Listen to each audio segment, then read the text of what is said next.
పంచభూతలింగాలు ఎక్కడున్నాయో వాటి విశిష్టత గురించి మీకు తెలుసా? పృథ్వీలింగం, ఆకాశలింగం, జలలింగం, అగ్నిలింగం, వాయులింగం. వీటిని పంచభూతలింగాలు అంటారు. వీటిలో మొదటిది పృథ్వీలింగం. ఇది మట్టిలింగం, కంచిలో ఉంది. ఇక్కడ మహాదేవుడు ఏకాంబరేశ్వరుడిగా ఉద్భవించాడు. ఈ శివలింగాన్ని పార్వతీదేవి ప్రతిష్ఠించింది. ఇక్కడ ఉన్న అమ్మవారిని కామాక్షీదేవి అంటారు. అష్టాదశ శక్తిపీఠాలలో ఇది ఒకటి. రెండవది ఆకాశలింగం. ఇది తమిళనాడులోని చిదంబర క్షేత్రంలో ఉంది. ఆకాశలింగ దర్శనం రహస్యమైన ఆకాశవలి శూన్యంగా కనిపిస్తుంది. ఇక్కడ లింగ దర్శనం ఉండదు.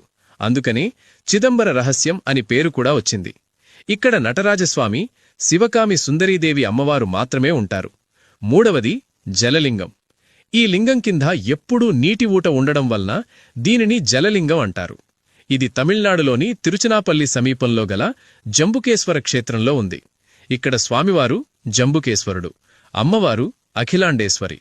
బ్రహ్మహత్యా పాతక నివారణ కోసం మహాదేవుడు ఇక్కడ జంబుకా వృక్షం కింద తపస్సు చేసినందుకే శివుడికి జంబుకేశ్వరుడు అని పేరు వచ్చింది.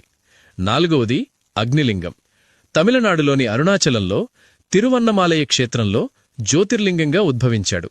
అరుణాచల శిఖరంపై ఒక అగ్నిలింగం ఉద్భవించి తేజోలింగం అయ్యాడు. ఆయన పేరే అరుణాచలేశ్వరుడు. ఐదవది వాయులింగం. ఆంధ్రప్రదేశ్ తిరుపతికి దగ్గరలోనే శ్రీకాళహస్తి క్షేత్రంలో వాయులింగంగా ఉద్భవించాడు. ఇక్కడ శివుడిని శ్రీకాళహస్తీశ్వరుడు అని అంటారు. అమ్మవారి పేరు జ్ఞానప్రసునాంబ.